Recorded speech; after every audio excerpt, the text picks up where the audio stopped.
Surprisingly, over 90% of viewers haven't subscribed yet. If you're enjoying the content, hit that subscribe button. It motivates us to keep creating and helps us never miss an upload. And you'll never miss a story again. Caleb Hartley was the kind of man who lived by systems. A measuring tape in one hand, a wrench in the other, grease under his nails, and a quiet orderliness in his eyes.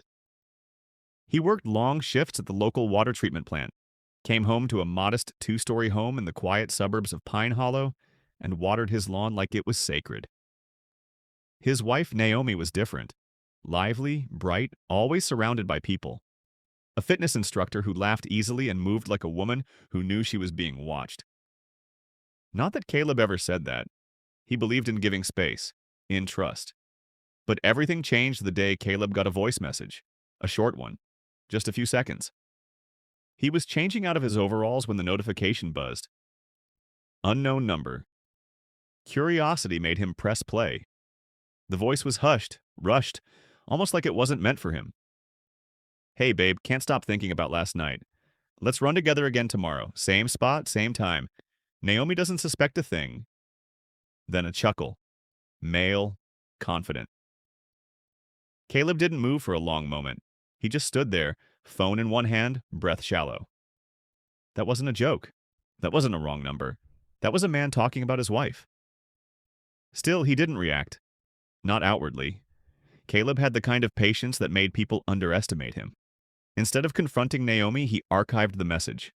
Labeled it Voicemail 1. Quietly, deliberately. That night at dinner, he listened to her laugh about the new yoga program at the studio. Her salad barely touched, her skin glowing. Anyone new at the gym? Caleb asked, voice level. Naomi shrugged. New people come and go every week. You know how it is. He nodded and finished his bite. Just wondering. Later, she fell asleep scrolling through her phone. Caleb waited until her breathing turned rhythmic, then slipped out of bed. The phone wasn't locked. She'd never needed to lock it before. Her message threads were surprisingly clean. Almost too clean. But her gallery told a different story. A few blurred photos of trail runs, a man's shoulder in one frame, a wine glass in another clinked against hers under filtered lights. Caleb took screenshots, transferred them quietly, organized them into folders labeled by date. He didn't cry. He didn't scream. Caleb wasn't built for outbursts. He was built for slow, methodical responses. The next day, he called in sick. Instead, he drove to a quiet corner of the suburbs where his old friend Nate, a retired private investigator, still kept an office. Nate hadn't seen Caleb in years. You look like hell, Nate muttered, sipping cold coffee. Caleb handed him a flash drive. I need names, times, patterns, discretion. Nate raised an eyebrow but didn't ask more than he needed to. Okay, but you might not like what you find. I already don't, Caleb said simply. Over the next few weeks, Caleb began piecing it all together. Naomi's gym friends, 3 other women, all married, were part of the same tightly woven circle. They met regularly, long runs, weekend retreats, supposed couples workouts where the husbands were never actually present. What Caleb's PI found was worse than he expected. The affair wasn't an isolated incident. It was an entire system, a social cover for discrete affairs between fitness instructors, their clients, and even a few married residents of their neighborhood. Caleb watched hours of footage, Naomi meeting a man at a secluded park, hugging too long, laughing with that brightness she used to save just for him. And still, he said nothing. At home, Caleb was affectionate, steady, normal. Naomi, perhaps feeling safe, leaned in more. She kissed him longer in the mornings, left her phone out on the counter without thinking. She didn't realize she was being watched now. Every message, every errand, every new contact logged and saved. Caleb even installed a discreet camera in their garage, where she sometimes took calls for work. There, late one evening, he watched as she whispered on the phone, twirling her hair and calling someone handsome. It was a strange feeling. Watching his own life unfold from the outside, like he'd become a spectator in the house he paid for. But Caleb wasn't broken. No, he was planning. He created a timeline, a literal map. Naomi and her friends, their movements, their partners, the men who had no idea their lives were being hollowed out while they grilled burgers or mowed lawns. And when he had enough, when every message, every photo, every meeting had been documented, he smiled for the first time in weeks. The idea had come to him while mowing the lawn. Fitting, really. A barbecue. A nice one. A get-together for Naomi's gym circle? Bring the husbands, bring the kids. Laughter, food, lawn chairs. Caleb began to prepare. He borrowed a projector from work, set up a white screen in the backyard under the guise of playing family movies, bought new lights, cleaned the patio, set up the smoker like it was any other neighborhood get-together. Naomi was thrilled. She hadn't seen Caleb this upbeat in months. "This is sweet," she said, kissing him on the cheek. "You never want to host." "Thought it was time," he said, "for everyone to get to know each other better." She smiled. "You're full of surprises lately." He smiled back. "You have no idea." The invitations went out. Paper ones, hand-delivered by Caleb himself. He made sure the husbands would be there. One by one, they confirmed. Caleb noted it all. Nate helped print glossy copies of every photo, edited together a discreet yet undeniable video. The final week before the barbecue, Caleb barely slept. Not from nerves, but anticipation. Naomi was in a bright mood, helping organize desserts and decorations. Caleb watched her hum to herself in the kitchen, and he realized he wasn't doing this out of rage. Not really, he just wanted the truth. Laid bare, in front of everyone. Let the illusion break, let the masks fall. And as the barbecue day approached, the weather forecast promised clear skies. But for the people about to gather in Caleb's backyard, the storm hadn't even begun. The morning of the barbecue dawned cool and blue, with just enough breeze to carry the scent of charcoal and cut grass through the quiet neighborhood of Pine Hollow. Birds chirped, sprinklers hissed. Everything looked perfect from the outside, and that was exactly how Caleb wanted it. He was already up before sunrise, marinating meat and arranging the chairs in precise rows. The projector sat coiled under a tarp in the corner of the backyard, cables wound tight. The screen, just a white pull-down shade nailed to the side of the shed, looked like it belonged there, like any other backyard movie setup. Naomi floated through the kitchen in leggings and a tank top, sipping coffee and nibbling toast. "You sure you don't want help setting up?" she asked, brushing hair behind her ear. "I've got it," Caleb said with a warm smile. "Just relax. You deserve it." She beamed. "Well, you've definitely been full of surprises lately." He leaned in and kissed her on the forehead. "Just wanted to show a little appreciation. To you. To everyone." Naomi returned the kiss, unaware of the flicker in his eyes, the kind of flicker a flame gets just before it spreads. By 3 p.m., the guests began arriving. First came Liz and Jordan, Liz being one of Naomi's closest friends from the gym. Then came Tessa and her husband Paul, followed by Brielle and her partner Marcus. All of them smiling, laughing, carrying side dishes and drinks, waving to Caleb like he was their favorite neighbor. He greeted each one kindly, even shook hands, held eye contact, offered beers. He wore a calm that felt just barely off, too calm if you looked closely. But no one did. They were all too busy admiring the patio setup and making small talk. Naomi was in her element, hugging everyone, introducing husbands to one another, making sure no one's drink was empty. She didn't notice how Caleb occasionally checked his watch, or how he seemed to linger a little longer by the shed. By 5 p.m., the food was done. Plates full, everyone gathered under the string lights Caleb had hung between trees. Laughter rolled easy across the yard, the kind that sounds real until you know what's buried beneath it. Caleb stood up, clinking a fork against a glass. "Appreciate everyone coming out," he began, tone steady. "It's been a rough couple of months, and this just felt overdue." A few murmurs of agreement. Jordan raised his drink. Naomi wrapped her arm around Caleb's. "I thought we could end the evening with something special," Caleb continued. "A little movie night, kind of a tribute to this neighborhood, the people in it, the moments we share." Naomi tilted her head, surprised. "What kind of movie?" Caleb smiled. "You'll see." He walked to the projector, uncoiled the wires with a calm precision. As he worked, a few people whispered and laughed behind their hands, assuming he was about to show an old home movie or an embarrassing wedding montage. When the screen blinked to life, everyone turned their chairs toward it. The ambient chatter fell to a hush. The first image was a photo. Naomi and her 3 friends standing at the top of a trail, sun behind them. It was the kind of shot that might sit on a fridge. Perfect smiles. Filtered light. Then came the second photo, same group, but with small, subtle changes. A hand resting too comfortably on someone else's waist.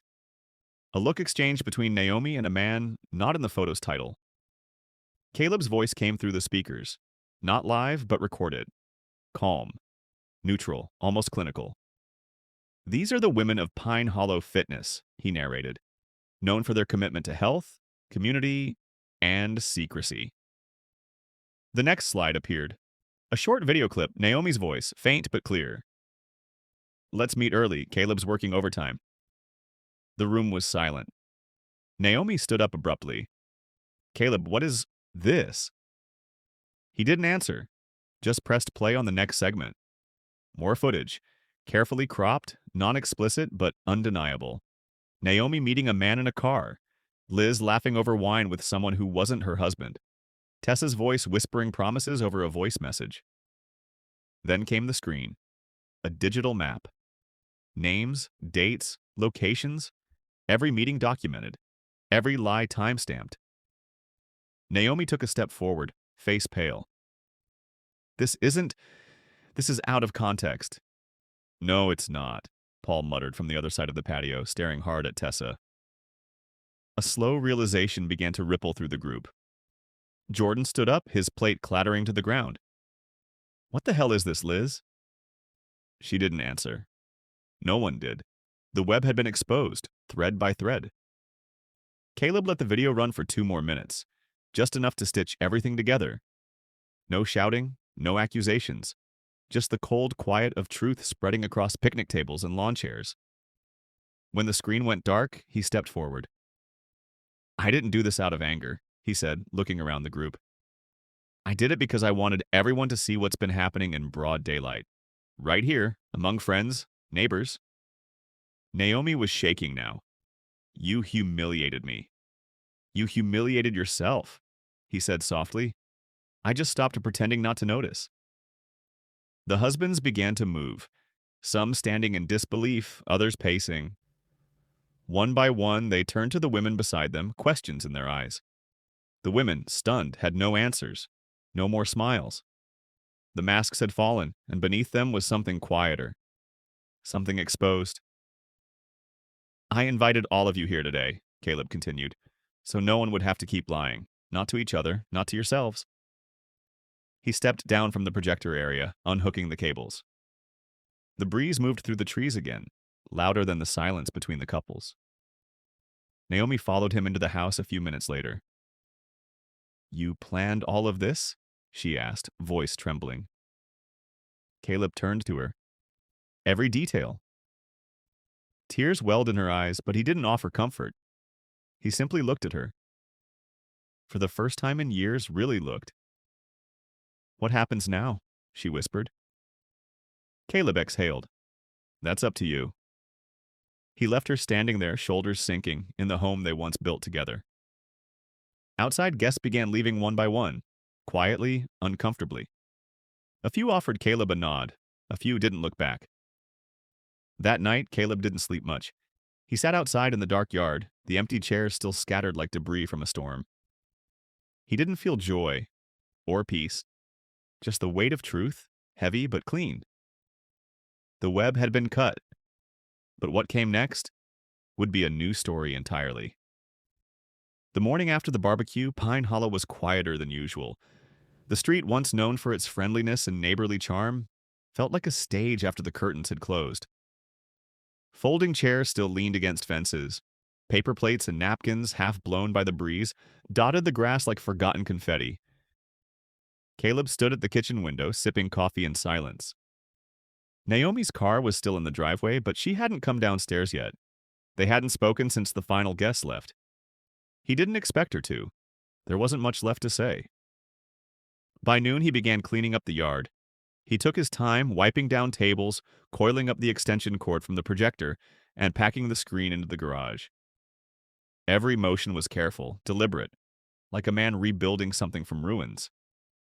Neighbors peeked from windows. Some looked away when he caught their eye. A few nodded politely. Others didn't know what to do. Caleb wasn't sure if he cared. It wasn't about them. Later that afternoon, Naomi came out onto the porch, hair pulled back, sunglasses hiding her eyes. "Do you want to talk?" she asked, voice small. Caleb looked up from the deck chair he was fixing. "About what?" She sat on the steps. "Anything. Everything." A beat passed, then two. "I think we passed that exit a long time ago," he said quietly. She didn't respond, just stared out across the lawn. "I don't know why it happened," she finally whispered.